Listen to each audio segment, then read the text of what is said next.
Jay Leno's Garage. This is a restoration blog. We do these from time to time to keep you updated on what's happening. This is a car we mentioned in the last restoration blog. It was running, but not really. A very rare car. There's only 2 of these left. Very briefly, it's the only car built in the city of San Francisco. You can tell by the massive brakes. It's essentially a truck chassis with a car on it. Because of the hills in San Francisco, it had these massive brakes, which we've done. Now the brakes have been done. Then we started to drive the car. We went about 1.5 miles, and this happened. Now, the distributor, which is right there, sits in here, and this is just pot metal. And pot metal is just, well, it's an inferior type of metal that was used on a lot of cars for different parts.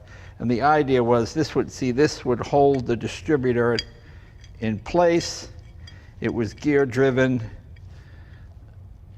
came off the generator to time the engine. Well, this just fell apart and broke. There are no Kleiber parts. You're not going to find one of these. So what we did was we scanned this, put the broken piece in place. I gave it to Bernard, our fabulous fabricator, and he made a brand new one out of unbreakable, at least for the next 100 years, aluminum. And now the car is running again. So now we got a running, driving car that works quite well. It runs, it stops, the brakes work. The other thing we did was get brand new door handles. All the door handles were broken. Well, this is the great thing about the old car hobby. A company called Classic and Vintage Restorations out of Australia made us brand new door handles. They make all this kind of stuff which is no longer available for cars. It doesn't quite exactly match, but this is stuff they had in stock and it worked perfectly. So rather than getting a 3D printer, copying the original one and making our own copies, we were able to buy these. So thank you. And if I can give them some business, it's great. If you need any door handles or window cranks, or I imagine they have all sorts of parts, give them a call. All right. Well, that's pretty much it for this. We're just putting the rest of these door handles on because you might remember the last time we did this, you couldn't open these rear doors. These were all broken. Now we got nice new handles. I don't think I'm going to restore this car. It's kind of fun to drive it just the way it is. It has sort of a vintage gangster look to it. And I like any car where I can just kind of do this when I go to the car show and sit on it and let kids jump on it and all that kind of stuff. Come on, let's show you what else we got going. This is the 1938 MG, which when I got it, only needed a few things just to get it running. We figured, yeah, paint's okay. This had a fascinating history. A friend of mine who collects Spitfire airplanes and Spitfire engines told me a wonderful story about a young man on his 21st birthday got this as a gift from his parents in 1938. This is his present. They're obviously pretty well off. And the war started and he joined the Air Force in World War II. Like so many brave young men, he died at the very beginning of that war flying a Spitfire. I mean, those guys got blown out of the sky on a regular basis. Just the bravest people in the world. My friend who collected the engines and all this stuff, he got this car, but it never quite ran. He didn't do anything with it. He just had it in his warehouse, or his museum, so to speak. We got to be friends. He gave it to me, and we started the restoration of it, and it needs every single thing that you could possibly imagine. But everything, rear end, brakes, wheels, it just needed every single thing. So we're just going to make it a nice, running, driving, original car. I like the story that went with it. I just found it fascinating. You know, I like that period of history. I like all those brave men and women in England who fought during World War II against just insurmountable odds to win the war. And the Spitfire is one of my favorite airplanes, you know, the P-51 and that Rolls-Royce Merlin engine. You know, I've got one in my Rolls car. I've got one engine on display. So I just like the history. I like the story. So that's what we're doing with this one. Just going to get it back and turn it into a running, driving, proper car again. So that's that one. Come on, let's go see what's going on with the 1914 Detroit Electric. this is a project that's been taking a pretty long time, only because we've had to jump from one project to the next. But now it's starting to move pretty quickly. The 1914 Detroit Electric that we've converted to what I call Tesla power. It's not an actual Tesla engine, but it's 400 volts versus 78 volts like the original. So this thing's going to be pretty fast. Let me show you what we've done here. We've got,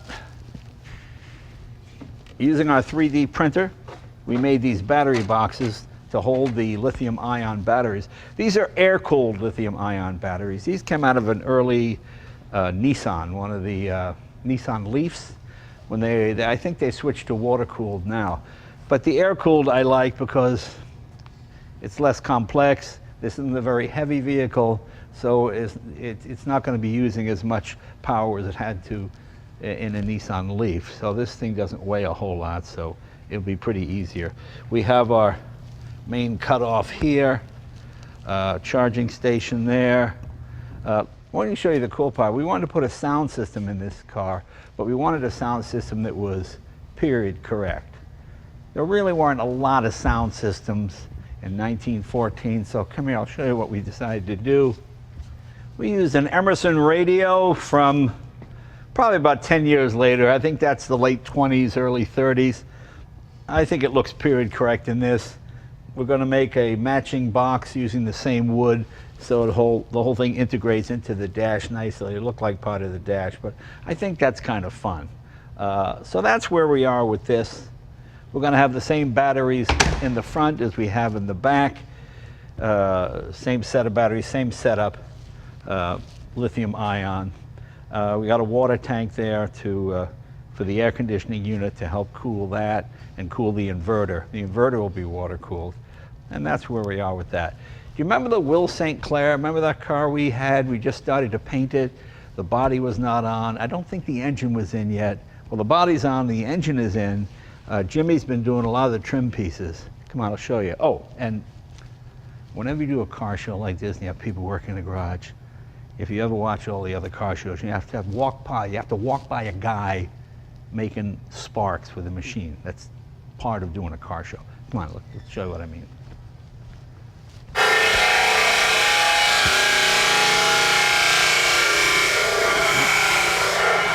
Enough sparks for you?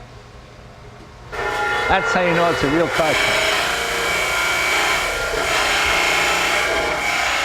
As you can see, the engine was not in the last time we filmed this. It is now. This is a little jewel of a V8 engine. This is post World War I, 1919 this was developed. I guess during World War I actually. As you see, twin overhead cam, very advanced for the period. No water pump, a thermal siphon type of deal to cool the engine.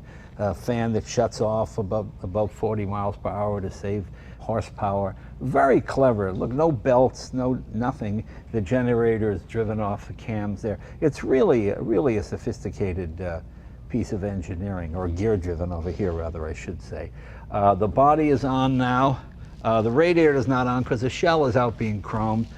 It's hard to get chrome and to find places that can do it. You really have to search, so you got to be patient with that one. But this should be running by the next restoration blog. And of course, Jimmy, our metal man, who just does amazing work. Look at all the detail. Jimmy bent all these metal pieces here to form them around the floorboards. Look how beautifully polished they are. These lock. You put your screwdriver in there, you turn it to pull the floor up. But look, all around the pedals, everything's nicely chromed, nicely polished. Same thing up here, all these bezels. He just does beautiful work. If this windshield frame was totally rotted out and Jimmy was able to fix it and make it good, even the rubber in here, you know. So many people, they do these kind of cars, they just forget these little things, whereas Jimmy's got such an eye for detail. So in this, you can open up and close to let more or less air in. It's got a rumble seat. So the next time we show you this car, it should be running. So we'll keep our fingers crossed. Hey, remember the Firebird? Remember I showed you that one, that 6-cylinder overhead cam Firebird that was pretty rare? It was running, it was complete. We've kind of started to tear it down. Let me show you what it looks like now. Well, this is 68 Firebird I told you about. We pulled the engine out, went through it. it's really worn out, well over 100,000 miles on it. So we decided just to do it proper. So we're going through that, put it back to stock, maybe a few performance modifications like a cam and big pistons, but just not too much, not going to make it crazy. Obviously going to sandblast everything and do it up right. This is going to be a frame off because the car is in pretty good shape. It was dinged in the back, but not really hit. I mean, it wasn't like smashed. It was just a minor accident somewhere in the last 40 years. So that's not so bad, or 50 years, I guess. So, but this is going to be a great car when it's done. We're going to do it in the same color. We're going to put it back to the way it came from the factory. We might sneak a 5-speed Tremec in it instead of a 4-speed, but I will keep the 4-speed for the next guy if he ever wants to go back. But the other thing we might do is switch to 15-inch wheels, because it'll look a little bit better in the wheel wells than these 14s. So, but other than that, other than the transmission and the bigger wheels, it'll pretty much be stock as it left the factory. This one, don't forget, had the hood-mounted tack, power steering, power brake, and a few other things. So it's a pretty rare bird, this one. So I'm anxious to see this one done and drive it around, because I thought these were fascinating. As I mentioned before, this was John DeLorean's idea for something that would compete against the XKE. He loved the 6-cylinder Jaguar XKE, and he wanted to build a 6-cylinder American version of that. And I think he succeeded to a certain extent with the 6-cylinder overhead cam, with the rubber belt driving the overhead cam. It's just that by the time you did the performance upgrades on that engine, it cost as much as a V8, and most people, at least in America, just wanted a V8. But I liked it because it was light, it was more nimble, it handled better, so, and it's rare, so it's going to be a cool car when it's done. Come on, let me show you some of the other stuff we got going. This is the newest edition here at the garage. This is a 1925 Cadillac. This one's got a great story. This car was bought by Farmers Insurance because it was the first car they ever insured. Not this very one, but a 1925 Cadillac. So they contacted me, and they'd used it for years for promotional purposes, and it kind of fell by the wayside a little bit. Things broke, and they said, hey, would you be interested in this? I said, okay. Now, the starter was broken, so we pulled that out. We're putting that back in now. We haven't run it yet, so we hope to run it very soon. In fact, we should be doing a road test on this very quickly. Now, you all know George Swift. He's the guy you see doing the steam cars. He's kind of the chief mechanic around here. Does a lot of great work, but I have to be very careful because I think he feels overworked. And whenever I get a new car, I always hear tools being thrown. Hey, George, I got a 25 Cadillac. See what I mean? So just try to downplay a little bit. Come on, let me show you something else.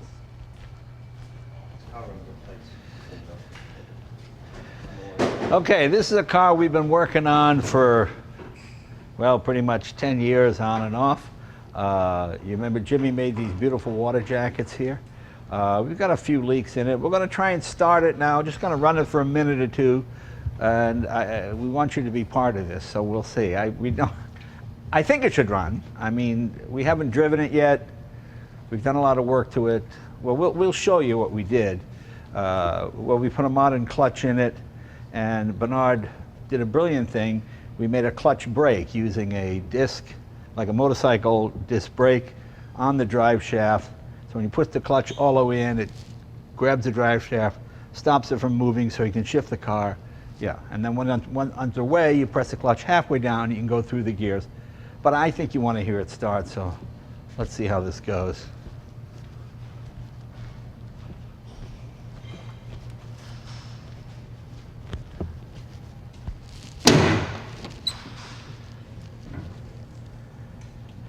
This is our compression release. When you pull this, it opens the valve so the engine can turn. We're getting a new starter. We don't think our starter is quite powerful enough. So let's see how this goes. Okay, I'm pulling the compression release. Fuel pump on.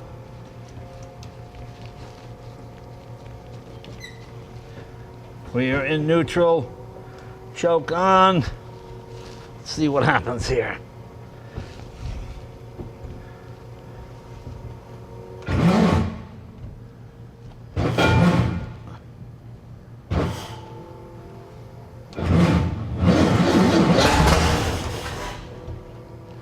very close.